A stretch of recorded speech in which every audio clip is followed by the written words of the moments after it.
né? Vamos ver agora a força total em uma esfera. Tá? Se eu tenho uma esfera, né, ela é um circuito fechado, então eu vou ter uma integral, né, de esse dl vec b vai ser num caminho fechado. Tá? Aqui eu estou falando de uma esfera quadrada, tá vendo? Eu tenho uma esfera quadrada, eu tenho um campo B definido aqui, tá? Definido em uma direção. E aí eu quero saber, beleza, qual que é a força em cada uma desses componentes, tá? Aqui, a esfera, do jeito que está desenhada aqui, eu defino uma normal a ela, tá bom? Então eu tenho uma esfera num plano e eu estou definindo uma normal a ela. E eu estou definindo que o campo magnético está numa direção que faz um ângulo θ com esse plano. Tá? Faz um ângulo θ com esse plano. Então vamos lá. Se eu quero calcular essa integral aqui, essa integral pode ser meio complicada de calcular, né, diretamente. Porém, eu posso dividir ela em 4 integrais mais simples, que são exatamente as integrais que estão aqui, né, de cada lado. Então, o lado 1, o lado 2, o lado 3 e o lado 4. Então eu vou definir essas 4 integrais, dl1, dl2, dl3, dl4. Tá? Vamos fazer o lado 2 e 4 primeiro, que eles são semelhantes. Né? Se o campo é constante, tá? Se o campo é constante, dl vec b, o b pode sair da integral. Tá? E a integral de dl vai ser a integral ao longo do fio. Então, a integral de dl, por exemplo, do lado 2 ou do lado 4, é A. Tá? Então, vai ser IBA. Aqui está aqui, ó, IBA. Aqui, ó. IBA. Porém, eu tenho que fazer o produto vetorial. Tá? Nessa situação, veja que o fio, né, aqui esse segmento da espira, tem uma componente na mesma direção do campo magnético, mas ela tem uma componente na outra direção. Né? Então, na mesma direção, se eu estou usando o cosseno θ de referência, tá? O ângulo que eu tenho, tá? Aqui eu vou desenhar aqui, ó. Ele está aqui, ó. Ele tá, a espira tá, a direção dela está definida nessa direção aqui, onde ela forma um ângulo normal com a normal, tá? Beleza? Então, o ângulo vetorial, né, desses dois seria seno de θ. Seria seno de θ. Mas esse ângulo aqui seria o seno desse ângulo aqui, ó.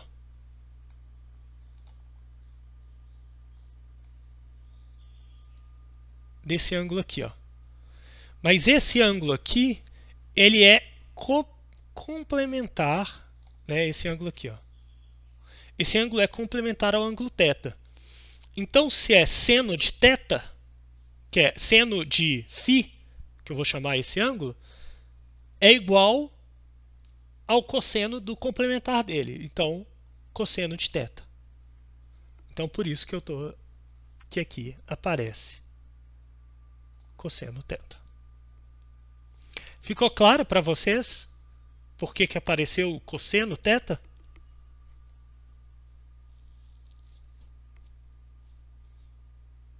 Beleza. Então, agora a gente definiu o módulo, né, do problema. Agora a gente tem que definir a direção, e aí a direção a gente define com a regra da mão direita, né, novamente.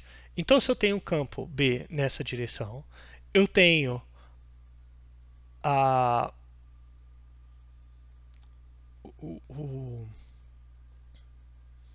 o L, né, a direção de DL definida nessa outra direção. Veja que isso define um plano, que é um plano que está relacionado à direção B e a normal do sistema, na direção aqui. Né? Como se fosse um X, aqui um X e aqui tem componente X, Y, então sobra aqui na direção Z, por exemplo. Tá? Então aqui eu defini, sem definir os eixos reais, mas a força de 2 é em uma direção e a força de 4 é na outra direção. Por quê? Veja que a única coisa que muda entre 2 e 4 é a direção da corrente. Então eu inverto o valor, né, da corrente. Então aparece menos para F2 e aparece mais para F4. Se eu somar essas duas partes, eu tenho que as forças se cancelam. Então a gente resolveu 2 das 4. Beleza. Vamos para as outras duas. Né? As outras duas, aqui eu fiz outro desenho, tem outro desenho aqui, para ficar mais claro para vocês como que está as forças. Tá? Então, por exemplo, aqui ele está para fora e aqui está para dentro. Tá vendo? Então aqui está para fora, aqui está para dentro. Essa imagem é a mesma como se eu estivesse olhando, né, ao longo desse eixo que liga 2 e 4 aqui, ó, tá? Então veja que nessa situação, para 1 e 2, para 1 e 3, eu tenho que o campo magnético sempre é ortogonal à direção da corrente. Tá vendo? Sempre ortogonal. Então, se eles são sempre ortogonais, eu não tenho o cosseno, aquele cosseno θ que aparece, né? Ele é zero. Ele some. Né? Então,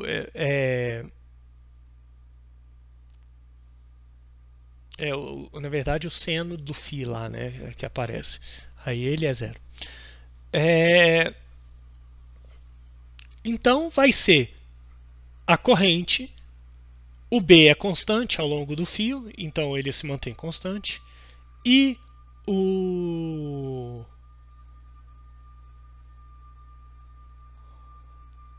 a integral vai dar o Bzinho. Né? A integral de dl vai dar o Bzinho. Então aparece aqui, ó, para os dois casos, IBL e BL. Se nós olharmos a direção das forças, né, fazendo B VEC, o DL VEC B, né, DL para dentro, VEC para cá, a força vai estar para cima. Se a única coisa, novamente, se a única coisa que nós estamos invertendo é a direção da corrente, nós temos que essas forças se anulam. Então, se nós temos uma espira em um campo constante, a força total é zero. Sempre. Só para um campo constante. Tá, gente? Só para um campo constante. Isso é zero. Independente do formato. Por que eu estou falando que é independente do formato? Porque eu posso, por exemplo, se eu tiver uma espira, tá? Eu vou desenhar aqui. Se eu tiver uma espira toda estranha, tá? Eu posso particionar ela, tá?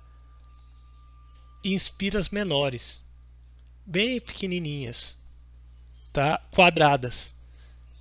E aí eu sei calcular para essa nova situação a força para cada uma dessas espiras. Lembrando que em uma, para a corrente se manter na mesma direção, né? Veja que deixa eu fazer com outra cor aqui, ó. Veja que o campo, por exemplo, a corrente nessa parede está para baixo, nessa parede aqui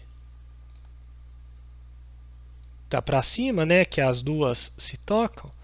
E aqui a gente tem a corrente se cancelando, então é como se ela não existisse, né? Então quando a gente faz a conta separando tudo aqui, a gente vai sobrar só com as bordas. Então veja que essa equação do quadrado a gente pode generalizar para todos os para qualquer formato de espira. Tá? Porém, o torque é diferente de zero, mesmo a força sendo nula. Tá? Então, vamos pensar nisso. Tá? O torque é a força VEC, um R, onde esse R aqui é um vetor que liga o ponto que eu estou calculando ao eixo de rotação. Tá? Então, se eu considerar o eixo de rotação, por exemplo, em 2 e 4, né, passando por esse ponto aqui, ó, que liga, né, aqui, ó, que liga esses dois, o R é nessa direção aqui, ó.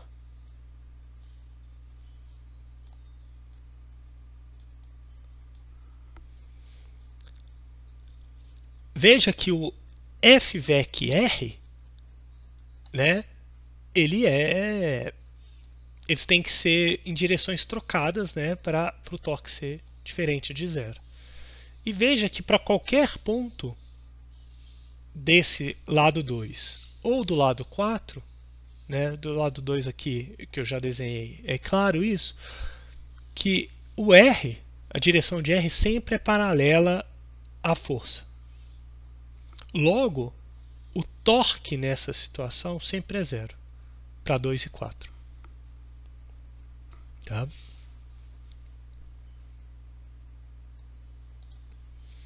Agora, vamos definir para o 1 e 3, para olhar para 1 e olhar para 3. Eu vou fazer aqui no desenho, mas aqui também está bem explicado. Então, aqui, ó, eu tenho o eixo de rotação, eu tenho o R ligando aqui, ó.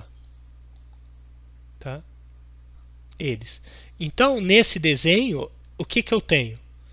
Eu tenho esse R aqui, ó. Estou desenhando do mesmo jeito. Tá?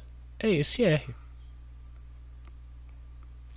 Então, veja que eu tenho o R, que é essa distância aqui, né? Que é A sobre 2, né? É a metade do lado. A sobre 2, né? Aqui, ó.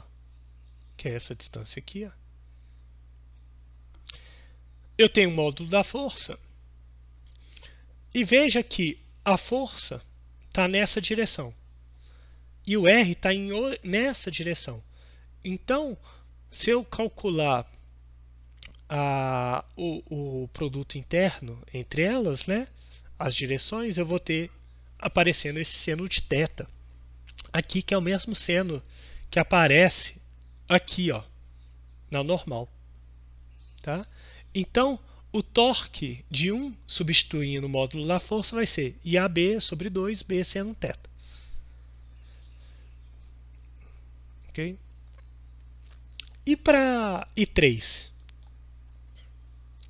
Veja que a direção do R inverte, tá? E a direção da força inverte.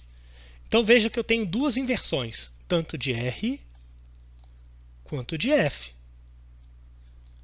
As duas ficam negativas em relação ao que eu tinha anteriormente. Então, se eu tenho as duas invertendo e os módulos sendo o mesmo, eu tenho que o torque de 3 é igual ao torque de 1. Então, IAB sobre 2B seno θ. Se eu fizer essa conta, eu tenho que o torque é IAB, né? AB aqui são os comprimentos de cada um dos lados, né? B e A, seno de θ.